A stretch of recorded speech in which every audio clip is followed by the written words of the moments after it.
The 2026 Ford Everest lineup just got a serious shakeup, and if you've been eyeing one, the rules of the game have changed. Ford has trimmed the fat, sent prices climbing, and made some love-it-or-hate-it decisions that could redefine its status as Australia's favorite large SUV. The big cuts, RWD and bi-turbo, are out. The headline news? Rear-wheel drive is dead.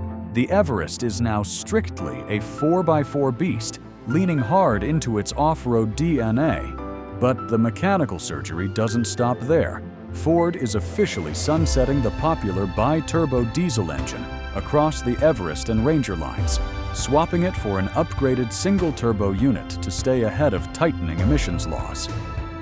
Sport goes V6, mostly. If you want the Everest Sport, prepare for V6 power. It's now the standard. There's a tiny window to grab one of the remaining 700 bi-turbo Sport models sitting in showrooms. But once they're gone for good. For now, the bi-turbo persists only in the entry-level grades, like the Ambiente 4x4 we're putting to the test today.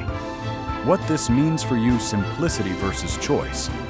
The range is easier to navigate than the dizzying Ranger lineup, but the lack of variety might sting.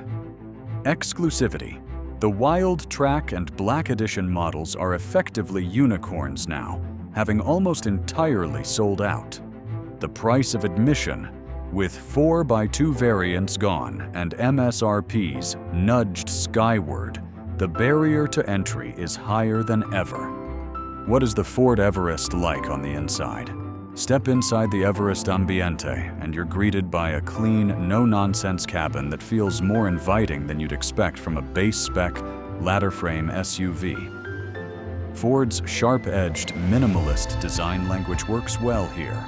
Simple, practical, and easy to live with. What's impressive is how little of it actually feels cheap. On paper, things like a plastic steering wheel, cloth seats, and a smaller screen might sound underwhelming for a $60,000 plus SUV. But in reality, it's how these elements come together that matters. And behind the wheel, they hold up surprisingly well. Take the steering wheel, for example. Yes, it's plastic, but it's soft enough to feel comfortable in your hands. It might not look premium, but it doesn't feel nasty either. Plus, the large, clearly laid out physical buttons are easy to use, and a welcome break from the touch-heavy layouts in many modern interiors. Where the Everest really feels modern is its tech. The 10.1-inch portrait touchscreen dominates the dashboard and looks every bit as big in person as it does in photos. Sure, higher trims get a larger 12-inch display, but the difference is mostly in size. Functionality and visuals are almost identical. The system is sharp, quick to respond, and easy to navigate. You control everything here: media, cameras, settings, and climate. During real-world use, it runs smoothly with no lag, and wireless Apple CarPlay works seamlessly. Even better, Ford hasn't gone fully touch-only. There's still a simple set of physical controls below the screen for climate adjustments, much easier to use on the move once you get used to them.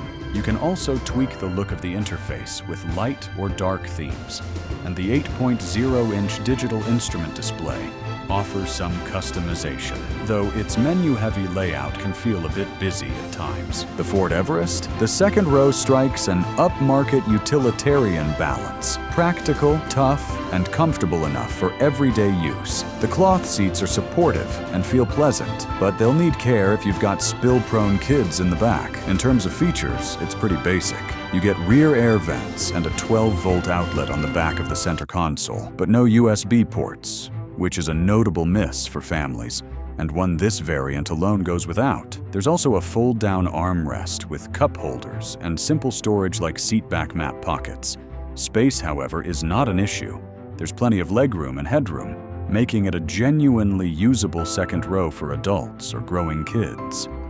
Still, this is where the Everest's base-spec nature becomes more obvious. After spending over $60,000, you might expect a few more creature comforts. But at least you won't be the one sitting back here most of the time, boot space and practicality. In 5-seat form, the Everest offers a seriously impressive cargo area. You get 898 liters of boot space to the roof, not quite as large as the Isuzu MU-X, which claims 1,119 liters in the same setup, but still more than enough for most real-world needs. With the rear seats folded down, the space opens up even more. It's big enough to handle bulky loads. We even managed to fit an engine crane in there, with lifting strength being the only real limitation. Ford also includes handy underfloor storage compartments, perfect for tools, gear, or random odds and ends. An advantage you don't get when the third-row seats are installed. How much does the Ford Everest cost? With the 4x2 versions now discontinued, the Ambiente 4x4 becomes the entry point to the Everest lineup in Australia. It's priced at $59,490 before on-road costs, which is just $250 more than it was at the start of 2025. That small bump reflects price increases across the entire range, with the flagship Platinum 5/6 seeing the biggest jump, up by $1,190. Removing the cheaper 4x2 variants has also pushed the starting price of the Everest lineup up by $5,250 overall. How it compares to rivals: the Everest still sits competitively among its key competitors. Isuzu MU-X starts from $49,900 before on-roads in 4x2 LSM form, but a more comparable 4x4 version costs $55,900. Toyota Land Cruiser Prado has moved up market with its latest generation, now starting at $72,500 before on-roads. And every Prado comes with 4-wheel drive. GWM Tank 500, a strong Chinese challenger, kicks off at $64,490 drive away for the Lux Hybrid 4x4. Bottom line, even with the shift to a 4x4 only range, the Everest's entry price still lands right in the competitive sweet spot.